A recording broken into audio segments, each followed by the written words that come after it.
ವಿಶ್ವ ತಂಬಾಕು ರಹಿತ ದಿನಾಚರಣೆಯನ್ನ ಬಾಗಲಕೋಟೆಯಲ್ಲಿ ವಿನೂತನವಾಗಿ ಆಚರಿಸಿದ್ದಾರೆ. ತಂಬಾಕು ತಿನ್ನುವವರನ್ನ ಹುಡುಕಿ ಗುಲಾಬಿ ಹೂಗಳನ್ನ ನೀಡಿ ಜಾಗೃತಿಯನ್ನ ಮೂಡಿಸಿದ್ದಾರೆ. ಬಾಗಲಕೋಟೆ ಜಿಲ್ಲೆಯ ಬಾದಾಮಿ ತಾಲೂಕಿನ ಕುಳಗೇರಿ ಗ್ರಾಮದಲ್ಲಿ ಆರೋಗ್ಯ ಇಲಾಖೆಯ ಸಿಬ್ಬಂದಿ ವಿನೂತನವಾಗಿ ಕಾರ್ಯಕ್ರಮವನ್ನ ಆಯೋಜನೆ ಮಾಡಿದರು. ಆರೋಗ್ಯ ಇಲಾಖೆಯ ಸಿಬ್ಬಂದಿ ಮತ್ತು ಆಶಾ ಕಾರ್ಯಕರ್ತೆಯರು ಕಾರ್ಯಕ್ರಮವನ್ನ ವಿಭಿನ್ನವಾಗಿ ಆಚರಿಸಿದರು. ರಸ್ತೆ, ಬಸ್ ನಿಲ್ದಾಣ, ಮಾರ್ಕೆಟ್ ಸೇರಿದಂತೆ ಸಾರ್ವಜನಿಕ ಪ್ರದೇಶಗಳಲ್ಲಿ ತಂಬಾಕು ತಿನ್ನೋರನ್ನ ಹುಡುಕಿ ಅವರ ಕೈಗೆ ಗುಲಾಬಿಯನ್ನ ಕೊಟ್ಟು ತಂಬಾಕಿನಿಂದ ಉಂಟಾಗುವ ಸಮಸ್ಯೆಯ ಕುರಿತು ಜಾಗೃತಿಯನ್ನ ಮೂಡಿಸುವ ಕೆಲಸ ಮಾಡಿದರು.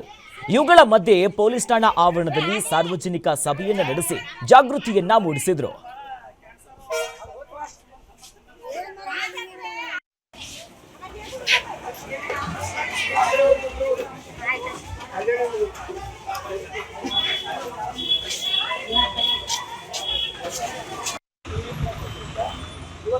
ತಂಬಾಕು ರಹಿತ ದಿನಾಚರಣೆಯನ್ನು ನಮ್ಮ ಕುಳಿಯರ್ ಕ್ಲಾಸ್ನಲ್ಲಿ ಹಮ್ಮಿಕೊಳ್ಳಲಾಗಿದ್ದು, ಇದರ ಉದ್ದೇಶ ಏನಪ್ಪ ಅಂತಂದ್ರೆ, ಈಗ ತಂಬಾಕು ರಹಿತ ದಿನವನ್ನು ಯಾಕೆ ಆಚರಣೆ ಮಾಡಕತ್ತೀವಿ ಅಂದರೆ, ಈ ತಂಬಾಕಿನ ತಿನ್ನೋದ್ರಿಂದ ಅದರಿಂದ ವಿಶ್ವದಲ್ಲಿ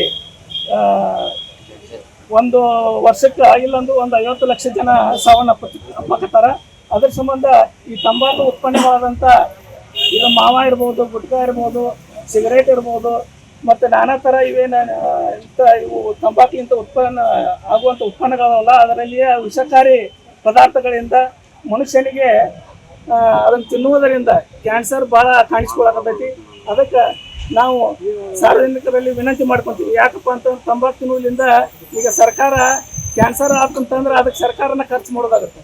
ಅದಕ್ಕೆ ಸರ್ಕಾರದ ದುಡ್ಡನ್ನು ನಾವು ಉಳಿಸೋ ಸಂಬಂಧ ಆಗಲಿ, ನಿಮ್ಮ ಆರೋಗ್ಯವನ್ನು ಕಾಪಾಡೋದಕ್ಕಾಗಲಿ, ನೀವು ಸ್ವಯಂ ಇದರಿಂದ ನೀವು ತಂಬಾಕುವನ್ನು ತಿನ್ನೋದು ಬಿಟ್ರೆ ನಿಮ್ಮ ಆರೋಗ್ಯನೂ ಚೆನ್ನಾಗಿರ್ತೈತಿ, ನಿಮ್ಮ ಹೆಂಡತಿ ಮಕ್ಕಳು